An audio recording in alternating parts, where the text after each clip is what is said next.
जय हिंद दोस्तों, आप लोगों का स्वागत है हमारे यूट्यूब चैनल सिजिप पेस और सिजिप व्यापम पर। दोस्तों, आज आप लोगों के लिए जो वीडियो लाया जा रहा है उसमें जो हाल ही में जो परीक्षा हुआ है FDLT 2024 लेबोरेटरी असिस्टेंट, जो मॉर्निंग शिफ्ट में था 10 बजे से 12:15 तक एग्जाम हुआ, उसका संभावित मॉडल आंसर है वो लाया गया है।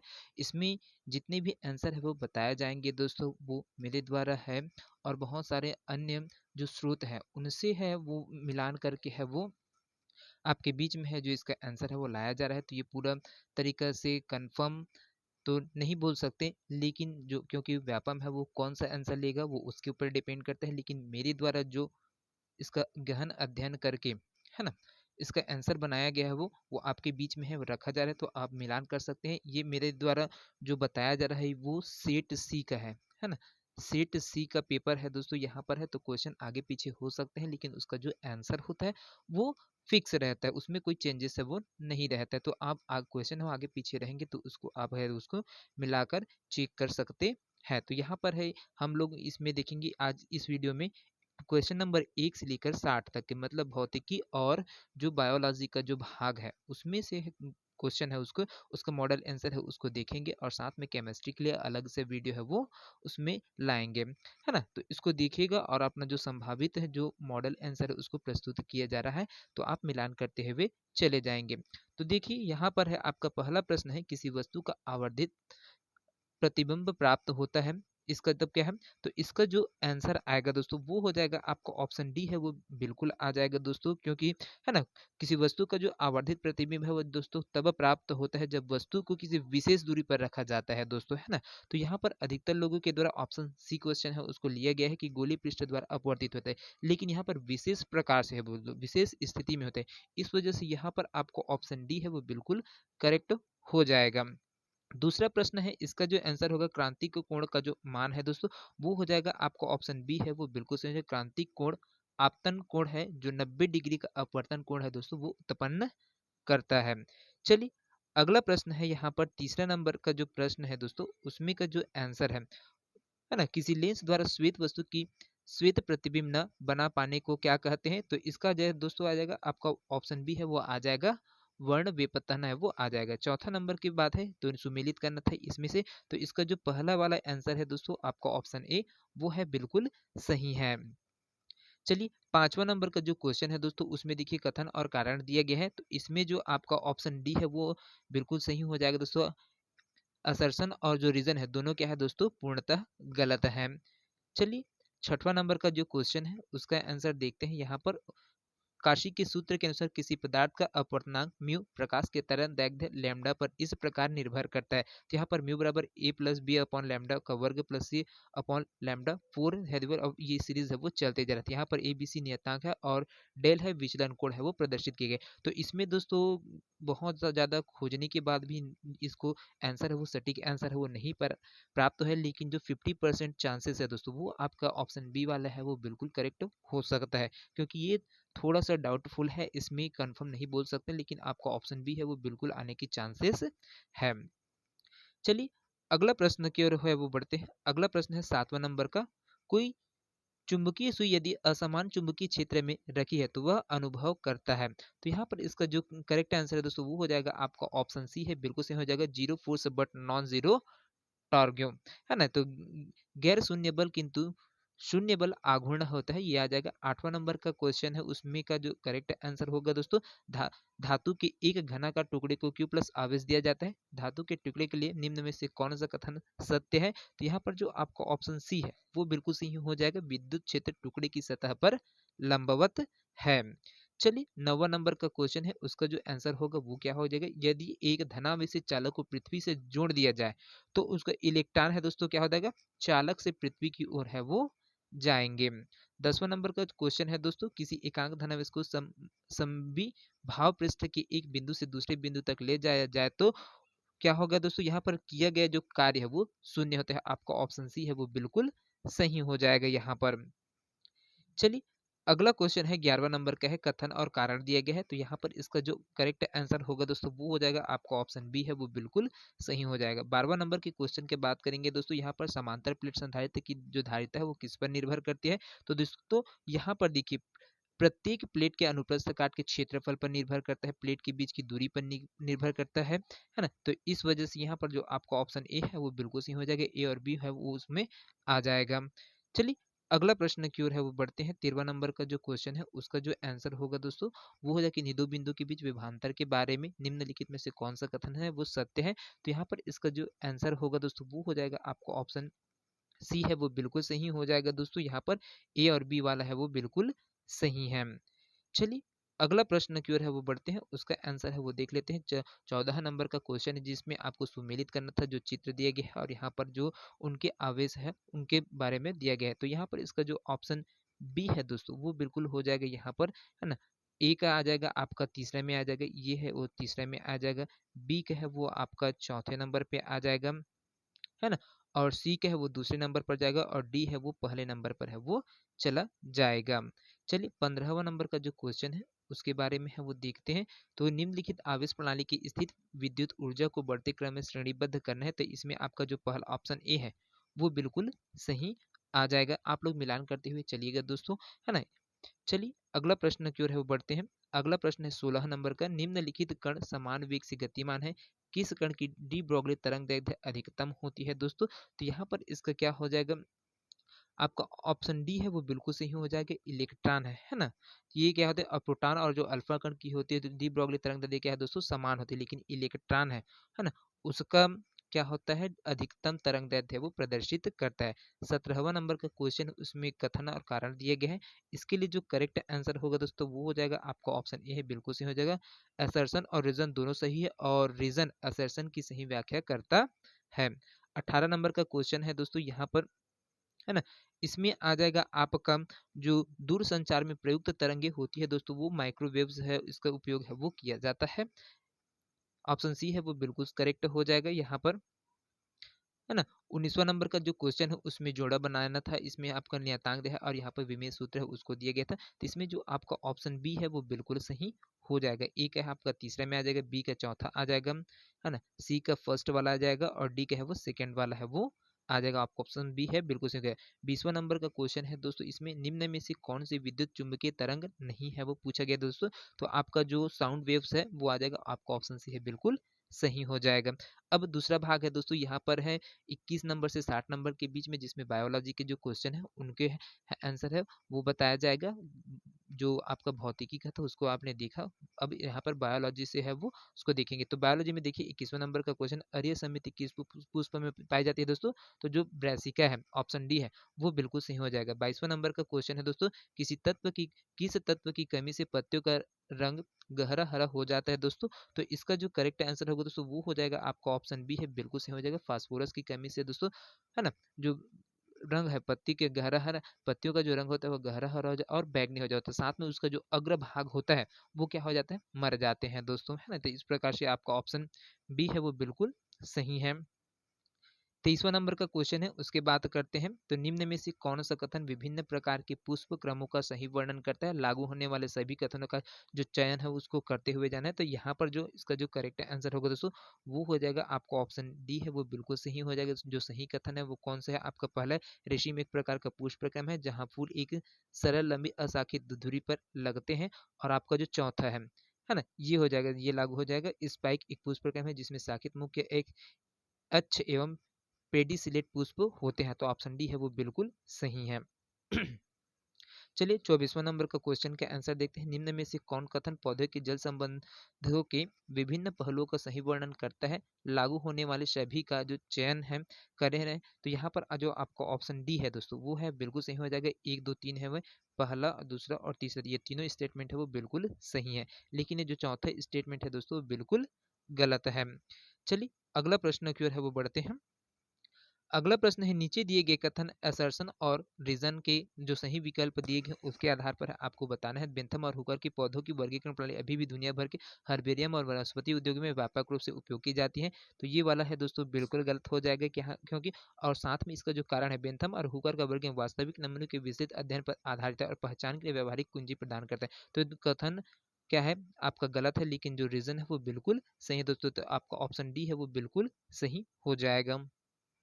26वां नंबर का क्वेश्चन है दोस्तों, इसके बारे में देखते हैं। मालवेसी परिवार में जो निम्नलिखित प्रजातियों को उनकी विशिष्ट विशेषताओं के साथ है आपको जोड़ना, तो यहाँ पर हिबिस्कस, गॉसिपियम, एबुटिलॉन और अल्थिया दिया गया है। तो इसमें जो आपको ऑप्शन सी है वो बिल्कुल सही हो जाएगा। चलिए अगला प्रश्न की ओर है वो बढ़ते हैं। तो यहाँ पर देखिए दोस्तों, पौधे में आवश्यक तत्वों के कार्य से लेकर शारीरिक प्रतिक्रियाओं में उनकी भूमिका तक का वर्णन करने के लिए निम्नलिखित चरणों को सही क्रम में व्यवस्थित करें। 27वें नंबर का क्वेश्चन है। तो इसका जो करेक्ट आंसर दोस्तों वो हो जाएगा आपका ऑप्शन ए है वो बिल्कुल सही हो जाएगा। चलिए 28वां नंबर का क्वेश्चन है, जड़ों के नोड्यूल्स में पाया जाने वाला जो एंजाइम होता है दोस्तों वो होता है नाइट्रोजनेज है। आपका ऑप्शन ए है बिल्कुल सही है। 29वां नंबर का क्वेश्चन है दोस्तों, पौधों में बहुकोशिकीयता के विकास के निम्नलिखित चरणों को सबसे सरल से सबसे जटिल तक सही क्रम में व्यवस्थित करना है। तो इसके लिए जो आपका ऑप्शन डी है वो बिल्कुल सही हो जाएगा दोस्तों। इसका जो करेक्ट आंसर है वो ऑप्शन डी है 29वां नंबर का क्वेश्चन का। देखिए 30वां नंबर का जो क्वेश्चन है उसका आंसर क्या हो गया दोस्तों, यहाँ पर पत्तियों का कार्य करने वाले चपटे हरे अंगों में परिवर्तित तने को क्या कहा जाता है। तो उसको क्या कहते हैं, फॉलिक्लॉइड्स है, फॉलिक्लेट्स है वो कहा जाता है दोस्तों। आपका ऑप्शन सी है वो बिल्कुल सही हो जाएगा। 31वां नंबर का जो क्वेश्चन है उसको क्रैंज प्रकार की जो आंतरिक संरचना उपस्थित होती है वो किस में होती है दोस्तों। तो आपका ऑप्शन ए है वो बिल्कुल सही हो जाएगा, C4 पौधे होते हैं उसमें। 32वां नंबर का क्वेश्चन है, असर्शन और रीजन दिए गए हैं। इसमें जो करेक्ट आंसर होगा दोस्तों वो हो जाएगा आपका ऑप्शन ए है वो बिल्कुल सही हो जाएगा दोस्तों। दोनों सही और रीजन एसेशन की सही व्याख्या करता है वो दिया गया है। चलिए अगला प्रश्न की ओर है वो बढ़ते हैं। यहाँ पर 33वां नंबर का जो क्वेश्चन है उसका जो आंसर होगा दोस्तों, निम्न में से कौन सा कथन जीवाणु प्रकाश संश्लेषण में H2 दाता अणु की भूमिका और प्रकारों का सही वर्णन करता है। लागू होने वाले सभी का जो चयन करना है वो हो जाएगा। तो इसमें जो करेक्ट आंसर है दोस्तों वो हो जाएगा आपका ऑप्शन डी है वो बिल्कुल सही हो जाएगा दोस्तों। बी, सी और ई है वो बिल्कुल लागू होते हैं, है ना। चलिए अगला प्रश्न की ओर है वो देखते हैं। अगला प्रश्न है 34वां नंबर का है, फोटो रेस्पिरेशन के परिणाम स्वरूप ग्लाइकोलेट निम्नलिखित में से किस कोशिकांग में सेरीन और कार्बन डाइऑक्साइड में परिवर्तित हो जाता है दोस्तों। तो ये हो जाएगा आपका ऑप्शन ए है वो बिल्कुल सही हो जाएगा, माइटोकॉन्ड्रिया में। 35वां नंबर का क्वेश्चन है, वाइट ब्लड कार्पोसिल्स की सबसे सक्रिय फैगोसाइटिक कोशिकाएं कौन सी होती हैं दोस्तों। तो यहाँ पर हो जाएगा आपका ऑप्शन सी है वो बिल्कुल करेक्ट हो जाएगा, न्यूट्रोफिल्स और मोनोसाइट्स है वो होती है। 36वां नंबर का जो क्वेश्चन है दोस्तों, यहाँ पर देखिए हिल अभिक्रिया निम्नलिखित चरणों में पूर्ण होती है। तो यहाँ पर इसका जो करेक्ट आंसर होगा दोस्तों वो हो जाएगा आपका ऑप्शन डी है वो बिल्कुल सही हो जाएगा। यहाँ पर ADBCE है, इसको ऐसे इसको चरणबद्ध तरीके से आप मिलान करेंगे तो आ जाएगा, है ना।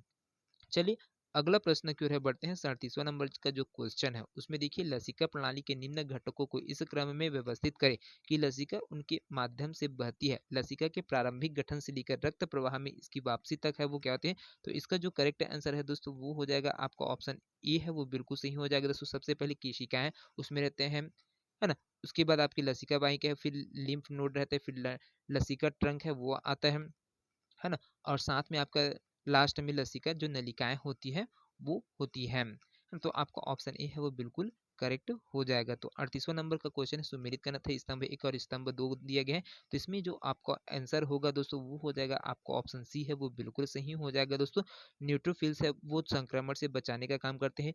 इओसिनोफिल्स है वो है आपका क्या करते हैं, इन्फ्लोनेशन सूजन पर प्रतिक्रिया करता है। और आपका प्लेटलेट्स है वो थक्का जमने में सहायक है। और इरिथ्रोसाइट्स है दोस्तों ऑक्सीजन परिवहन का कार्य है वो करता है। तो यहाँ पर देखिए दोस्तों अगला प्रश्न है 39वां नंबर का है। उसका जो करेक्ट आंसर होगा दोस्तों, किस वर्णक में कॉपर 2++ होता है दोस्तों। तो ये हो जाएगा आपका ऑप्शन डी है वो बिल्कुल सही हो जाएगा दोस्तों। साइटोक्रोम में क्या है, कॉपर 2++ है वो होता है। 40वां नंबर का क्वेश्चन है दोस्तों, निम्न में से कौन सा कथन स्तनधारियों में माइट्रल वाल्व की कार्य बीच में खुले स्थान की रक्षा करता है और स्थिति का सही वर्णन करता है। तो इसका जो आंसर होगा दोस्तों वो हो जाएगा आपका ऑप्शन डी है वो बिल्कुल सही हो जाएगा। पहला स्टेटमेंट और जो पांचवा स्टेटमेंट है वो बिल्कुल क्या है, सही वर्णन करता है। बायां आलिंद और बायां वेंट्रिकल की रक्षा करता है। और साथ में माइट्रल वाल्व को बाइकस्पिड वाल्व के रूप में भी जाना जाता है। चलिए अगला प्रश्न की ओर है वो बढ़ते हैं। अगला प्रश्न है यहाँ पर 41वां नंबर का जो क्वेश्चन है उसका जो आंसर होगा दोस्तों, यदि जीनोटाइप एवं फिनोटाइप दोनों अपने F2 पीढ़ी में एक समान 1:2:1 अनुपात दर्शाते तो यह लक्षण किसके लिए प्रदर्शित करता है दोस्तों। तो यहाँ पर ये क्या हो जाएगा, आपका ऑप्शन ए है वो बिल्कुल सही हो जाएगा। पौधे एक संकर क्रॉस में अपूर्ण प्रभाविता दर्शा रहे हैं, है ना। तो 42वां नंबर का क्वेश्चन देखिए, मानव शरीर में जन्म के समय कितनी हड्डियां होती हैं। तो यहाँ पर जो आपका ऑप्शन बी है दोस्तों वो बिल्कुल सही हो जाएगा दोस्तों। 170 हड्डियां है दोस्तों, जन्म के समय बच्चों में है वो पाया जाता है। पसलियां हड्डियां वह जुड़ी होती है दोस्तों किसे होते हैं, जो स्तर्नम है, उरास्थी है, ऑप्शन डी है वो बिल्कुल सही हो जाएगा। यहाँ पर उरास्थी से है वो जुड़ा रहता है। 43वां नंबर का जो क्वेश्चन उसका आंसर है ऑप्शन डी, उरास्थी, जिसको स्तर्नम है वो बोला जाता है। चलिए 44वां नंबर का जो क्वेश्चन है उसमें देखिए, मेंडल ने अपने प्रयोगों में मटर के पौधे के खाली स्थान विरोधाभासी गुणों को लिया गया था। तो इनके द्वारा है दोस्तों 7 गुण है वो, जो 7 एलिस है ना, उसको लिया गया था इनके अपने प्रयोग के करने के लिए, है ना। 45वां नंबर का क्वेश्चन है, देखिए वाक्यों को ध्यान से पढ़कर सही विकल्प का चयन करना है। तो इसमें देखिए कथन और कारण है वो दिए गए हैं। तो इसमें अपूर्ण प्रभाविता में F2 पीढ़ी का फिनोटाइपिक अनुपात 1:2:1 होता है, और अपूर्ण प्रभाविकता के विषम युग्मजीय अवस्था में दोनों ही एलील की अभिव्यक्ति होती है। तो यहाँ पर इसका जो करेक्ट आंसर होगा दोस्तों वो हो जाएगा आपका ऑप्शन ए है, बिल्कुल सही हो जाएगा। असर्शन और रिजल्ट दोनों सत्य है तथा रीजन असर्शन की सही व्याख्या है वो करता है। 46वां नंबर का जो क्वेश्चन है दोस्तों जिसमें यूकैरियोट्स के आनुवांशिक पदार्थ को उनके बढ़ते हुए आकार में है वो उसको क्रम से है वो, है ना, बढ़ते हुए आकार के क्रम में उसको जमाना है। तो यहाँ पर देखिए क्रोमोसोम्स है, सोलेनाइड है, क्रोमेटिड है, डीएनए, हेलिक्स और न्यूक्लियोसोम है। तो इसमें आपका जो ऑप्शन डी है ना, आपका ऑप्शन डी है वो बिल्कुल सही हो जाएगा दोस्तों। यहाँ पर 46वां नंबर का जो क्वेश्चन है उसमें आपका ऑप्शन डी है वो बिल्कुल सही हो जाएगा। चलिए 47वां नंबर का जो क्वेश्चन है उसका आंसर है वो देखते हैं, सुमेलित करना था यहाँ पर है। तो इसका जो करेक्ट आंसर है दोस्तों वो हो जाएगा आपका ऑप्शन सी है वो बिल्कुल सही हो जाएगा दोस्तों। टी आकार का जो इंटर क्लेविकल है दोस्तों वो सरीसृप में होता है।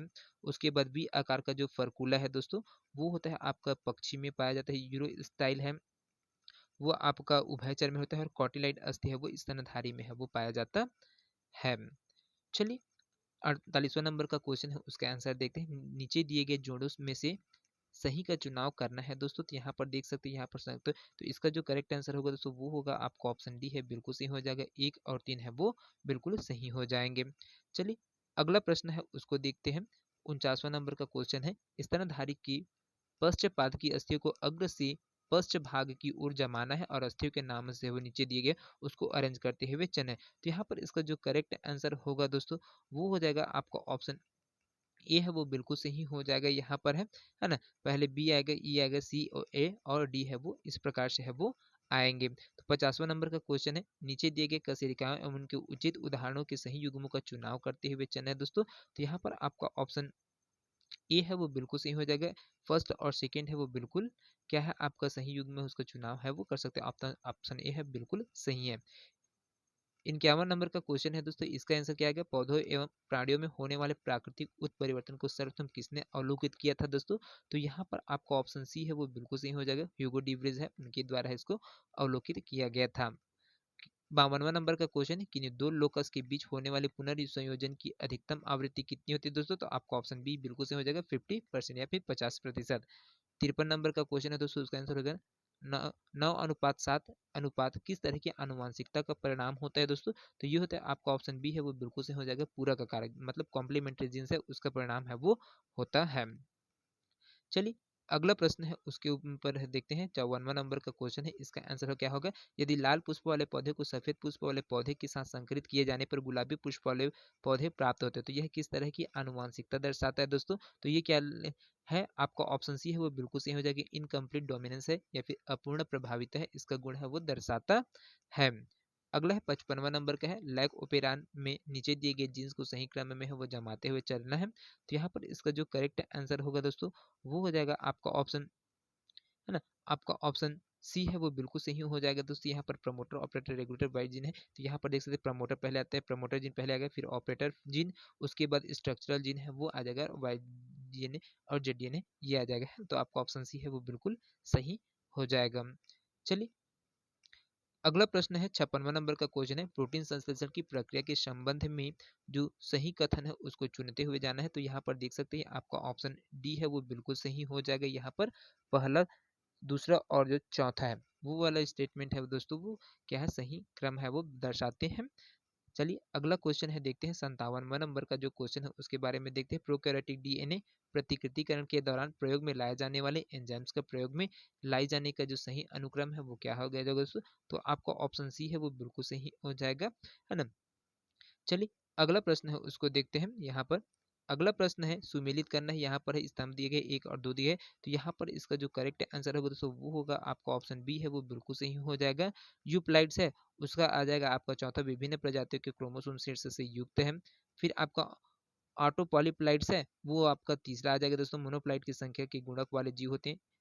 एन्यूप्लाइड्स है उसका आ जाएगा दोस्तों आपका सेकंड, एक ही गुणसूत्र संख्या में परिवर्तन वाले जीव है। और आपका एलोपॉलीप्लाइड है उसका जो आ जाएगा दोस्तों फर्स्ट है कि किसी जाति में गुणसूत्रों का एक ही सेट है वो हो जाएगा। चलिए अगला क्वेश्चन की ओर है वो बढ़ते हैं। 59वां नंबर का क्वेश्चन, इसका जो आंसर होगा दोस्तों, नीचे दिए गए कथन और कारण को ध्यानपूर्वक पढ़कर सही विकल्प का है वो चुनाव करना है। तो यहाँ पर कथन और कारण दिया गया दोस्तों, जिसमें आपका ऑप्शन ए है वो बिल्कुल सही हो जाएगा। असर्शन व रीजन दोनों सही है और रीजन असर्शन की सही व्याख्या है वो करता है। साथ में अगर लास्ट क्वेश्चन है दोस्तों 60 नंबर का क्वेश्चन है, निम्नलिखित में से किन अमीनो अम्लों के लिए केवल एक ही प्रकार का जो कोडान है वो पाया जाता है दोस्तों?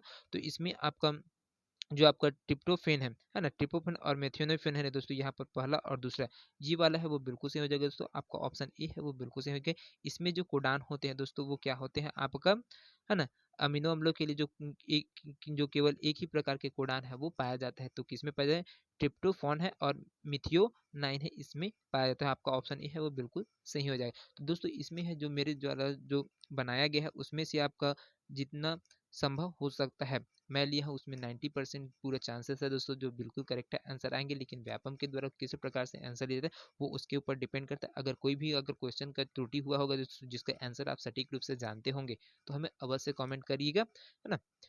तो चलिए अगला पार्ट में आप केमिस्ट्री का है उसको देखेंगे, तो उसको जरूर इसको चेक करने के बाद आप केमिस्ट्री को भी आप चेक कर सकते हैं। थैंक यू सो मच दोस्तों।